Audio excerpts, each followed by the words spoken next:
জি, ইয়াকিন উদউল্লাহ ওয়া আনতুম মুকিনুনা বিল ইজাবা। নবী মুহাম্মদ রাসূলুল্লাহ বলছেন, তোমরা আল্লাহর কাছে দোয়া করো যে দোয়া আমার কবুল হবে, এর প্রতি দৃঢ় বিশ্বাসের সাথে, দৃঢ় প্রত্যয়ের সাথে, ইয়াকিনের সাথে। জি, ইয়াকিনের সাথে। আর ফুসফুসা মন, ঢিলা মন, আরে দোয়া করেছি আমি পাপী তাপী, আমার দোয়া আল্লাহ শুনবে, এত গুনাহগার, গুনাহমুক্ত হন, গুনাহগার কেন থাকছেন, সংশোধন করেন আর আল্লাহর দিকে ফিরে আসেন। ফাফিরু ইলাল্লাহ, আল্লাহর দিকে দৌড় দেন, যেমন অন্যরা দৌড় দিয়েছে আম্বিয়া রসুলগণ। আম্বিয়া রসুলগণের যদি 2-3টা শব্দের দোয়া আল্লাহ শুনে নেন আর তাদের জীবনটা উদ্ধার হয়ে যায়, তাহলে আপনার কেন শুনবেন না? রব্বে ইন্নী লিমা আনজালতা ইলাইয়া মিন খাইরিন ফাকির। মূসা আলাইহিস সালাম দীর্ঘ সময় ফেরাউনের জুলুম অত্যাচার থেকে আত্মরক্ষার জন্য যৌবনকালের ঘটনা, বিবাহ শাদীর আগে 1 সপ্তাহ ধরে তাফসীরকাররা লিখেছেন পালাইতে পালাইতে পালাইতে মিশর থেকে গিয়ে পৌঁছলেন মাদিয়ানে। আর মাদিয়ানে গিয়ে দেখছেন যে ঘটনা আপনাদের জানা আছে, 2টো মেয়ে, সবার যখন পানি গরু ছাগলকে পান করানো হয়ে গেছে তখন ওরা পান করাবে। যাই হোক, ঘটনা সেদিকে যাচ্ছি না, ওদের খেদমতটা একটু করে দিন, মহিলা মানুষ তোমরা দূরে থাকো, তোমাদের কাজটা আজকে আমি করে দিচ্ছি। করে দেওয়ার পরে ওদের কাছে কিচ্ছু চাইলেন না, যে তোমাদের কাজটা করে দিলাম আর 7 দিন থেকে অনাহারে আছি, তো 1 পেট কিছু খাওয়ার ব্যবস্থা একটু পাঠিয়ে দিও। বললেন না? বললেন না। সুবহানাল্লাহ। ফালাম্মা তাওয়াল্লা ইলা যিল্লে, সূরা কাসাস আল্লাহ বলছেন, ছায়াতে আসলেন বিশ্রামের জন্য ক্লান্ত হয়ে, কারণ কূপ থেকে পানি উঠিয়ে দিয়েছেন। কাল, দোয়া করলেন মাত্র 2-3টা শব্দের।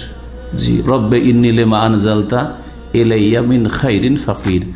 فسقى لهما ثم تولى إلى الظل فقال رب إني لما أنزلت إلي من خير فقير।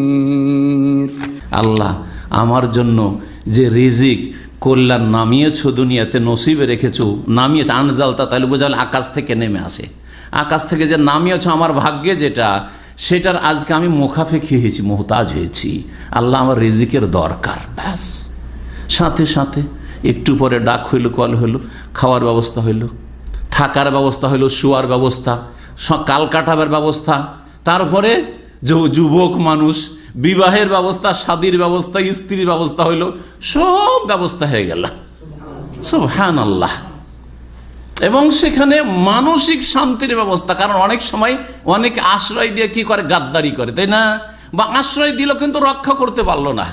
কিন্তু ওই 2 মেয়ের বাবা সোয়াইব, সেই সোয়াইব আলাইহিস সালাম ছিলেন না, অন্য কোনো সোয়াইব ছিলেন, সেটা তাফসিরের কথা, আল্লাহু আলাম। কিন্তু তিনি বললেন, লা তাখাফ, আর কোনো চিন্তা করিও না, তুমি তো ফেরাউনের ভয়ে পালিয়ে এসছো না, লা তাখাফ, আর কোনো ভয় নেই, এখানে ফেরাউন পৌঁছিতে পারবে না, আর ওকে জানতেও দেবো না আমরা। নাজাউতা মিনাল কওমিজ জালিমিন, জালেম জাতি থেকে তুমি নাজাত পেয়ে গেছো, জালেম জাতি থেকে তুমি বেঁচে গেছো, রক্ষা হয়ে গেছো, তোমার আর কোনো চিন্তা নেই। মানসিক দুশ্চিন্তা যেই ভয়ে তিনি পালিয়ে চলে আসছেন সেটা শেষ। শারীরিক আরামের ব্যবস্থা, খাওয়ার ব্যবস্থা, সুবহানাল্লাহ, সব রকম ব্যবস্থা আল্লাহ দিলেন মাত্র এই ছোট্ট দোয়াটি। চিন্তা করুন তো, আপনারা কখন এই দোয়াটি করছেন বা এইরকম ভাবে আল্লাহর কাছে দোয়া করছেন? কর্ম করে দোয়া করছেন, কর্ম করে দোয়া করতে হবে, কর্ম করতে হবে, মেহনত করতে হবে, চেষ্টা